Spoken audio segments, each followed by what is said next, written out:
Hi, it's Mr. Bennett here again.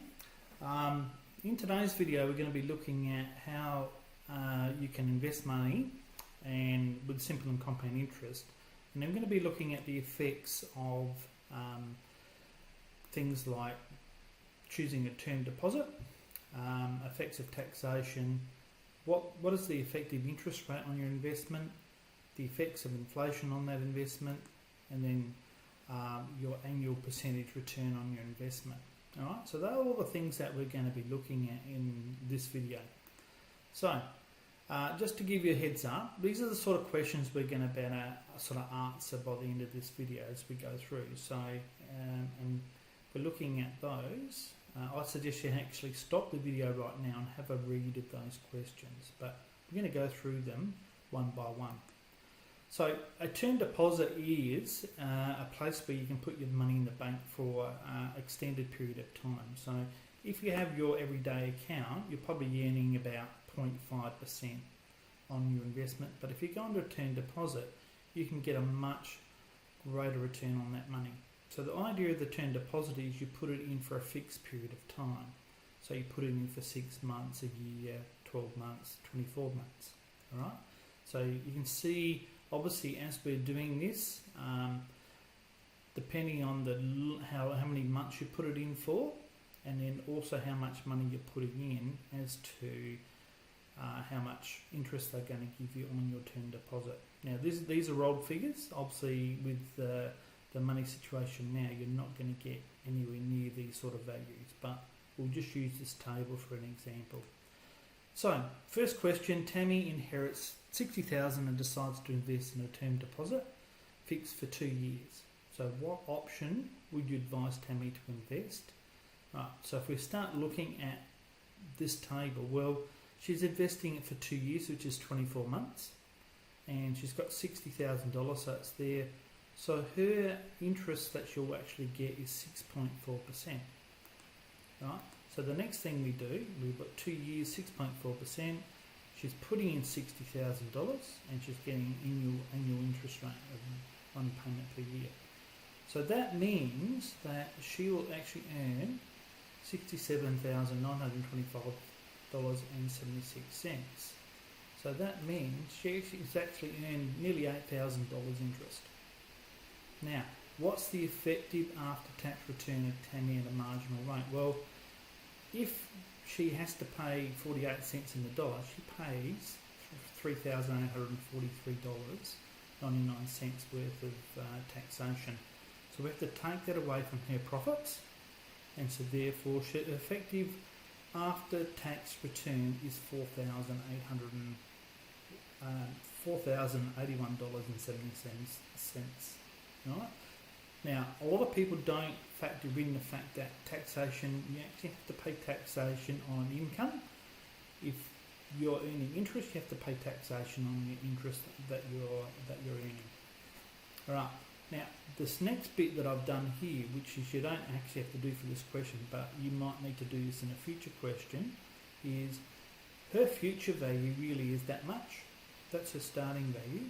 So therefore, her effective interest rate that she's actually earned is in fact 3.35%. Alright, next question. Looking at the effective interest rate. Now there's two formulas. Alright, that's the formula you'll find in your textbook. The great thing about this is your calculator does this for you. Alright,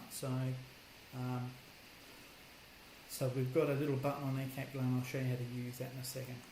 Alright, so find the effective rate of interest on an investment where the nominal rate of interest is 5.95% compounded semi-annually or 5% compounded monthly. Alright, so if we go to our calculator, that's what it will do. And I'll just show you how you find that button on your calculator, and we'll do that example. So what you have to do is you need to come to your calculator. If you go to your apps button, alright, so come to finance. And so you're pressing number 1, and then you're coming up to the effective rate there, right, which is C. You go enter. Right, so then what you have to enter is your actual annual interest rate, and then how many times, put a comma there, and then how many times it's been compounded for the year. Right, so that gives me 6.04. Now the next thing I can do on the calculator, if I go second function enter, that allows me to bring up the last thing I did. And now I can change that to 8.5 and then change this one to 12. Right? And then that will give me my 6.01. So they're my two values, right, that I'm actually showing you here. Right, so which one are you going to choose? Well, obviously you're going to choose one with the highest rate, which is the 9.59%. Right, so that's how you work out effective rate for that. And we'll go on with our slideshow. Right, so the next one here, the next question 29, a bank offers an investment at 6.25%. They claim the account is effectively 6.49%. How many times is interest compounded per annum? Well, this particular formula here, we'll go back, sorry.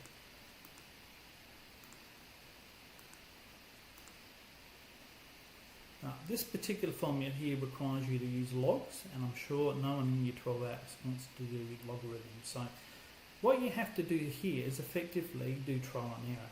Okay, so I've done the same thing we just did there. It's 6.25, I tried 12, and that gave me that value, which is pretty close to my value. I tried 11, that gives me my value there. I tried 10, and that's not quite there. So the number of times I have to compound that per year to get effectively 6.43% is in fact 11 times. So this one here, this type of question you have to do by trial and error. Right, I'm going to talk about inflation. Inflation is something that exists. You might have heard a term called CPI, Consumer Price Index. And what happens is the cost of living goes up as wages go up, as the price of goods go up. That's what CPI measures. Now, there's two effects of inflation, right? So this particular one here indicates the buying power of your money in future years. So what it really is doing here is saying if I use this particular method, means that in 5 years' time, $5,996 has the same buying power as $5,000. The value of money doesn't buy as much.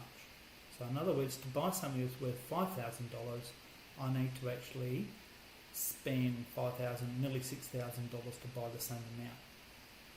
This one over here, part B, the inflation before, inflation present is the formula you can use. So this means that the cost of $5,000 item today would have cost $4,000 5 years ago. So you can actually work out what it is retrospectively. Now the one we're going to use today is in fact the A method. Right, so question, Cameron deposits $20,000 in a fixed term account for 3 years with an interest rate of 5.95%, compounded quarterly. Inflation over the period averages 3.4%. So find the value of the investment after 3 years. So the first thing we're going to do, 3 years at 4 payments per year, quarterly payments is 12 payments. That's his annual interest rate, 5.95%, putting in $20,000, 4 payments per year. So therefore it works out a future value of $23,877.05. Alright, so that's what his investment's going to be worth after 3 years. Calculate the value of $20,000 indexed with inflation. Well, that will be how much $20,000 is worth in 3 years' time, with inflation. So what we can do here is either do this calculation here, or we can do it to the power of 3, and that means $20,000 in 3 years' time buys equivalent of $22,110.15. Alright? So find the real increase in the value of his investment. Well, really, if you're thinking about that particular value there, take away what inflation value is, you really only earn nearly $2,000, $1,700. That's the value of his investment. So what's that real average annual percentage increase of his investment? This is a bit tricky, but we'll just go through that right now. So we're working out really his effective interest rate. That's what we're really doing. So that's done as he's had over 3 years. He's had 3 payments. Right? we start by putting in what $20,000 is really worth in 3 years' time. So that's actually $21,110. His present value, which we worked about, is present on the previous calculation, and we're doing one payment per year, and we're working out our interest rate. So effectively, what he's actually getting, Cameron's getting, is 4.19% return on his investment. That's what his annual. Now that takes into account only what Cameron gets before you have to take taxation out as well. Anyway, these questions in D are all to do with really how much money you're actually earning on your investment based on things like taxation, things like inflation, and things like the effective interest rate. Anyway, have a go at these questions in exercise D, and good luck with those. Make sure you ask for some help if you need some extra help.